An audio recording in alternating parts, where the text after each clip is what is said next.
Allan Kuhn, tränare i Malmö FF. Det blev ett väldigt kort pass ute på gräset idag. Hur tänker ni? Det är tätt mellan matcherna, det förstår jag. Ja, det är därför. Vi spelade ju lördag. Så de som spelade lördags, de hade en halv timme. Och de som inte spelade i lördags, de hade en kvart 20 minuter längre. Så det är matchen som gäller nu, inget annat. Är det frustrerande som tränare att inte få tiden mellan matcherna att bygga? Absolut.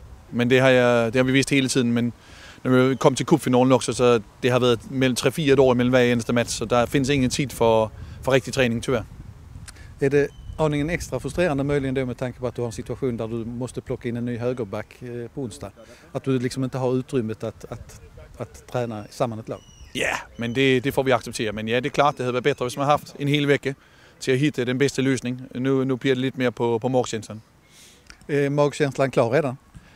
Ja, tvekar mellan 2-3 olika situationer. Tyvärr är Windhem ju inte klar till att spela. Han har ju inte tränat mycket, har inte spelat någon match överhuvudtaget. Så han säger vartifrån, jag har pratat med honom om det förstår han fullkomligt. Så nu får vi se vem som vi hittar på. Det är faktiskt ganska intressant för vi har frågat läsarna lite via Twitter. Det är oerhört blandat, alltså där också. Vi har för Piotr Johansson, Paconat, Frans Brorsson, Vladimir Rodic. De ligger på ungefär samma siffror.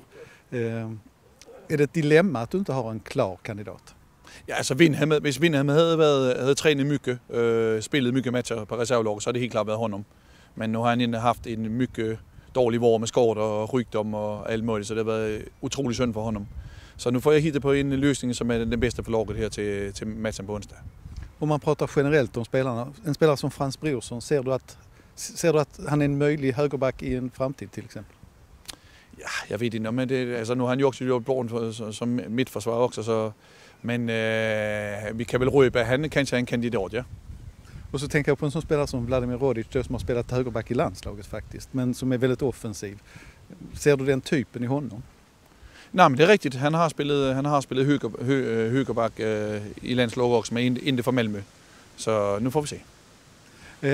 Överhuvudtaget så fick du i alla fall i andra halvlek tycker jag då en del positiva besked av spelare mot Gävle som inte har spelat så mycket. Också första halvlek tycker jag. Nu vet jag att ni är mycket tuffa, det står 0-0. Ni ser ju på resultatet, men jag är faktiskt nöjd med hur vi presterade den match generellt. Men gör det din uppgift bara intressantare eller också svårare att du faktiskt har kanske ganska många platser att fundera lite kring? Ja, det är helt klart en kombination.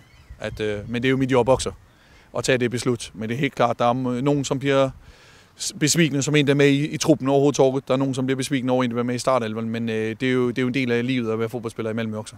Hur funkar du som tränare i det här läget? Sitter du mycket hemma och funderar själv eller resonerar mycket med din stab? Helt klart det sista. Helt klart. Jag tar det sista beslut, men jag lyssnar också på vad de medarbetare jag har omkring mig, så jag är ingen bra ledare tycker jag. Till sist är Hammarby på onsdag. Har du hunnit se Hammarby i helgen och om du tänker framåt mot den matchen redan nu? Vad är viktigt? Det gör jag lördag kväll. Så är det mot Kalmar. Simon sender matcherna hela tiden, så jag har sett dem där. Och sett att vi gjort analys på dem, och vi har sett dem igen idag. Jamen Hammarby är ett svårt slaget lag som jobbar stenhårt.